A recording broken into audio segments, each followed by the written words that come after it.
السلام عليكم ورحمة الله تعالى وبركاته. مرحبا بكم معي في هذا الفيديو جديد. كيف ما كتشوفوا اليوم نشارك معكم ان شاء الله سندويشات او فطائر كيجو رائعين طعمهم هكا في شهر رمضان. الله يدخلوا عليكم بالخير والصحة والسلامة ان شاء الله. نبدا معكم ان شاء الله بالمكونات. كيف ما كتشوفوا عندي هنا زلافة ديال الدقيق الابيض، انا هنا درت زلافة ونص، مازال غادي نزيد واحد النص. هنا عندي نص زلافة ديال الفينو، دقيق الفينو. كما كتشوفوا غادي نزيد واحد شويه ديال الدقيق الابيض على حسب الكميه اللي بغيتو نتوما. هي عندي هنا شويه ديال الملحه، هنا معلقه كبيره ديال الخميره ديال الخبز، وهنا عندي 5 المعالق ديال زيت الزيتون. وغادي ضفت هنا تقريبا معلقه ديال، ما عرفتش باتكم في الاول ولا لا، ولكن معلقه ديال السكر. غادي نعجن البنات هذا العجين بالماء الدافي. غادي نجمع العجين عادي كيف ما كتشوفوا. بعد ما جمعتها هنايا غادي نقادها على شكل بحال هكا ونخليها في واحد داك الاناء، وغادي نغطيها ونخليها تخمر تضاعف الحجم ديالها كيف ما كتشوفوا. نخليها، وهنا في المرحله الاخرى من بعد ما خمرت كيف ما تشوفوا الشكل ديالها غادي نهزها ونحطها هكا فوق سطح العمل، وغادي نقطعها على شكل كويرات كيف ما كتلاحظوا.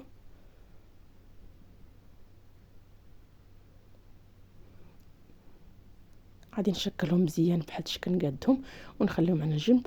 وهنا عندي البنات الحشوه اللي غادي نضيفها وسط هاد الفطائر. عندي هنا شويه ديال الجبن المبشور، اي جبن عندكم متوفر، يعني اي جبن تكون عندكم محكوك. خلطت معاه شويه ديال القزبر، وغادي نجيب داك الكره الاولى ولا العجين الاول، غادي نرش سطح العمل بشويه ديال الدقيق باش ما تلصقش لي العجين، وغادي نحاول نسرحها مزيان على شكل دائره بهذا الشكل كيف ما كتشوفوا. سرحوها مزيان بالدلاك.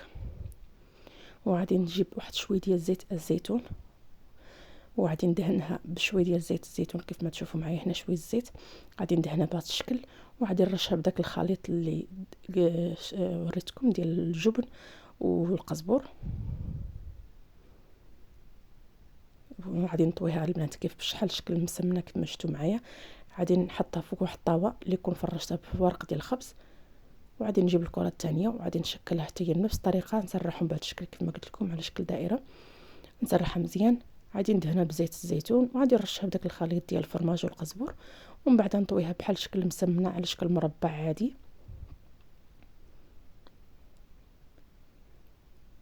كيف ما كتشوفوا معايا. غادي ندهنها بالزيت، ندهنها مزيان هكا، وغادي نرشها بداك الخليط، وغادي نطويها بهذا الشكل على شكل مربع.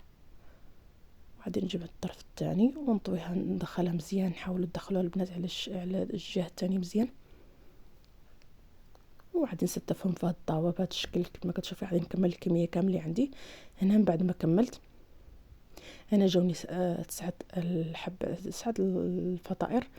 غادي ندهنهم بيضه، شديت واحد البيضه خلطتها مزيان بالفرشيط، ومن بعد غادي ندهن بواحد الوجه ديال هاد الفطائر بهذا الشكل، ندهنهم مزيان. وغادي نجيب داك الخليط اللي دخلته في الوسط، غادي نكمل به من الفوق، نشكل التزيين من الفوق ديال الفطائر. غادي ندهنهم مزيان بهذا البيض كيف ما كتشوفوا معايا.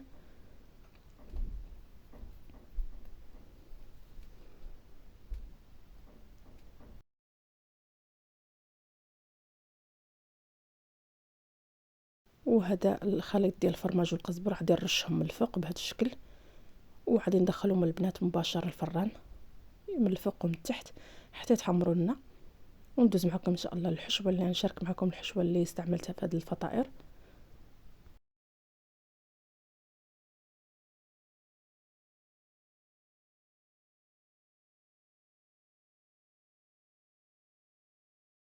هنا البنات خديت واحد المقله درت فيها شويه زيت فوق النار، قطعت عندي صدر ديال الدجاج قطعته قطع صغار بهذا الشكل. غادي نديرو في ديك المقله، غادي نقطع شويه ديال الثوم، 2 ضروس ديال الثومه، غادي نقطعهم وغادي نضيفهم على هاد الدجاج، وغادي نشحر داك الدجاج مزيان كيف ما كتشوفوا معايا. عندي هنا شويه ديال الثومه، وغادي نخلي الدجاج حتى يتشحر لي مزيان.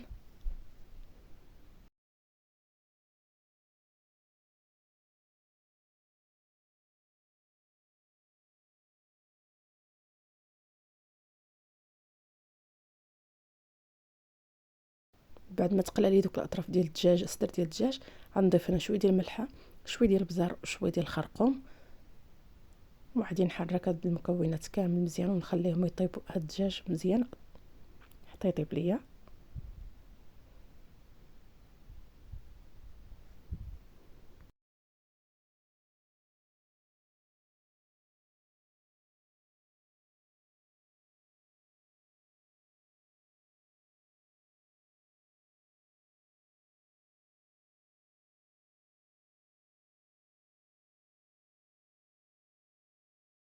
هنا البنات راه طفيت البوطه، قطعت البصله الحمراء هذه قطعتها على جنايح بحال هكا رقاق، ضفتها من الفوق، وغادي نجيب الفرماج المربع ديال الساندويشات، غادي نديرو 3 من الفوق بهذا الشكل كيف ما تشوفوا معايا.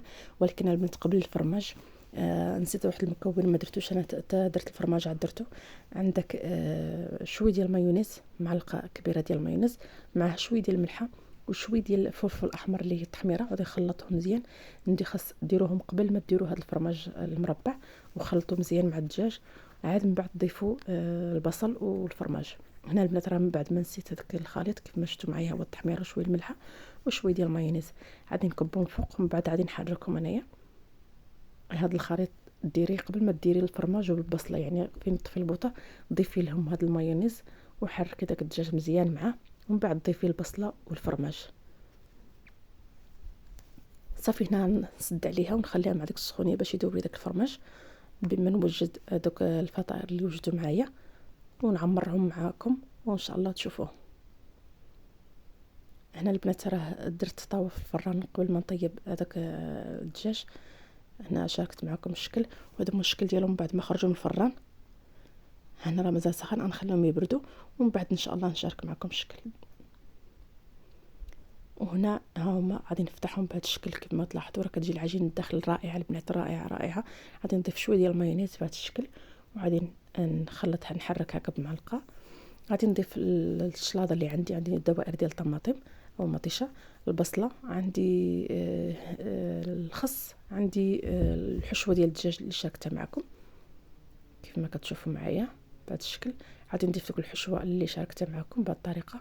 وعندي هنا البنات بطاطا اللي قطعتها بالصغيره، البطاطا الصغيره قطعتها على 4 هكا صغيره، وسلقتها شويه، ومن بعد ضفت عليها شويه ديال الزعتر، شويه ديال الملحه، شويه ديال التحميره، ودخلتها الفران، شويه ديال الزيت ودخلتها الفران تحمرت ليا شويه، وهي اللي عمرت بها هاد الساندويشات بلاصه الفريت كيف ما كتعرفوا البطاطا المقليه. هنا الساندويش الثاني شاركته معكم وعمرته بهذا الشكل حتى هو نفس الطريقه.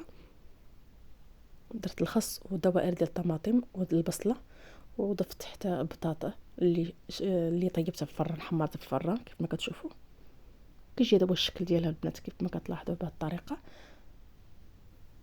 كيجيو رائعين البنات، كيجيو الشكل ديالهم رائع، وكتبدلي هكا على الساندويشات اللي معروفين بالعاد. غادي نعاود نصايب معكم واحد اخر، غنضيف المايونيز، ومن بعد غادي نضيف ورقه ديال الخس،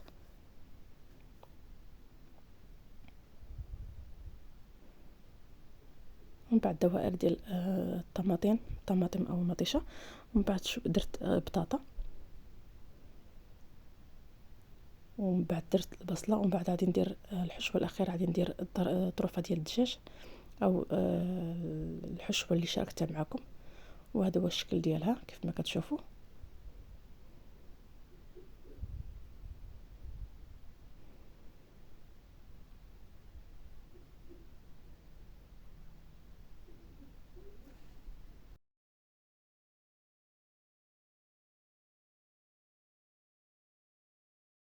وهذا هو الشكل ديالهم كيفاش كيجيو في الشكل النهائي كيف ما كتلاحظوا البنات، كي راه كيجيو رائعين صراحه البنات. يعني نتمنى ان شاء الله تجربوهم ان شاء الله وينالوا الاعجاب ديالكم. كنتمنى ان شاء الله يكون هذا الفيديو نال الاعجاب ديالكم. كنقول لكم الى اللقاء الى فيديو جديد، وكنقول لكم شكرا اللي عجبكم. ما تنسونيش بلايك والاشتراك في القناه وتفعيل زر الجرس باش يوصلكم كل جديد. كنقول لكم الى اللقاء، دمتم في رعايه الله.